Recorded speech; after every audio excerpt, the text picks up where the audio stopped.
Oke, kita mulai ya. Anda pasti pernah kan lagi asik-asik di grup WhatsApp atau lagi lihat kolom komentar, tahu-tahu situasinya jadi panas. Hehe, sering banget itu.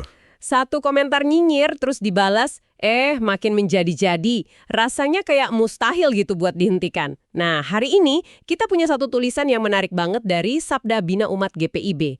Ini menawarkan sebut saja sebuah trik kuno yang anehnya efektif buat masalah modern kayak gini. Trik kuno ya.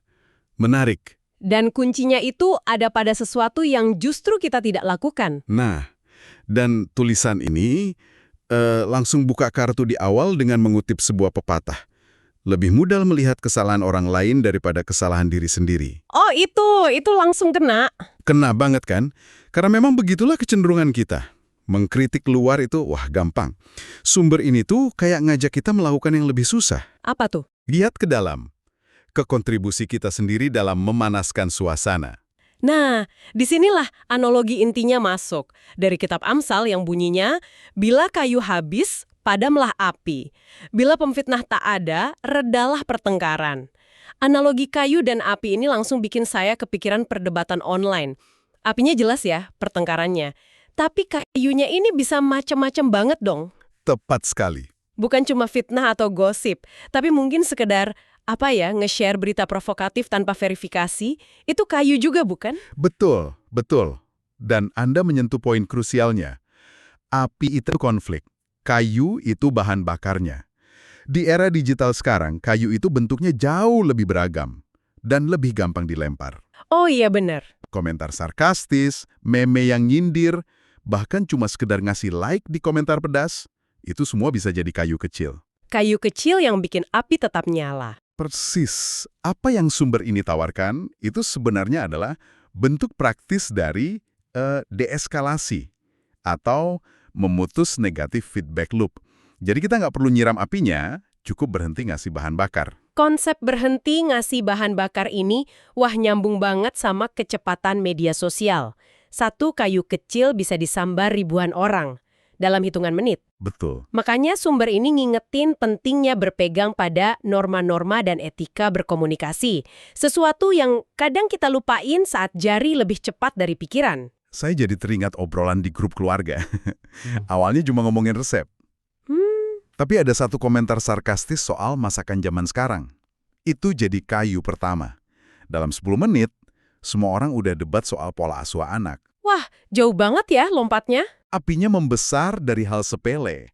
Amsal bahkan menggambarkan orang yang suka mulai itu seperti arang untuk bara. Mereka secara aktif nyulut api. Ada juga gambaran kuat lain. Seperti sedap-sedapan, perkataan pemfitnah masuk ke lubuk hati.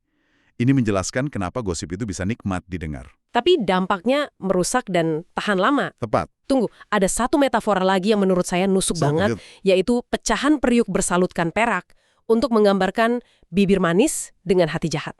Wah, ini gambaran yang kuat sekali untuk orang yang kelihatannya baik, kata-katanya manis, tapi niatnya busuk. Benar. Di dunia online, ini kayak akun-akun yang kelihatannya bijak, tapi isinya nyebar kebencian terselubung. Persis. Itu peringatan keras soal kemunafikan. Penampilan luar yang licin, yang indah, bisa menutupi niat yang buruk. Jadi kita diajak untuk lebih kritis. Gak cuma lihat apa yang dikatakan atau ditampilkan, tapi juga coba deh rasakan niat di baliknya. Apakah ini membangun atau malah merusak? Betul. Apakah ini kayu yang disamarkan jadi bunga? Mendengar semua ini, yang paling nempel di benak saya adalah betapa semuanya kembali ke satu hal. Jeda dan kesadaran diri. Iya. Sebelum kita ikut nimbrung, sebelum ngetik balasan, coba tanya dulu. Omongan saya ini bakal jadi air atau jadi kayu bakar? Ternyata perubahan besar dimulai dari keputusan-keputusan kecil untuk diam, untuk nggak ikut-ikutan. Benar sekali. Dan ini mengubah metrik keberhasilan dalam sebuah interaksi.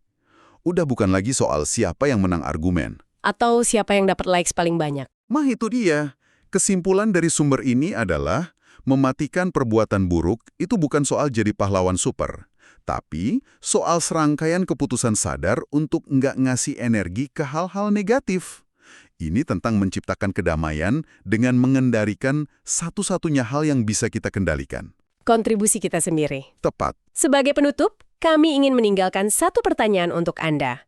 Coba deh ingat-ingat interaksi terakhir Anda yang terasa sedikit memanas, baik online maupun offline. Adakah kayu kecil yang tanpa sadar Anda lemparkan ke dalam api? Dan coba bayangkan apa yang akan terjadi lain kali jika Anda memilih untuk menyimpan kayu itu di kantong Anda.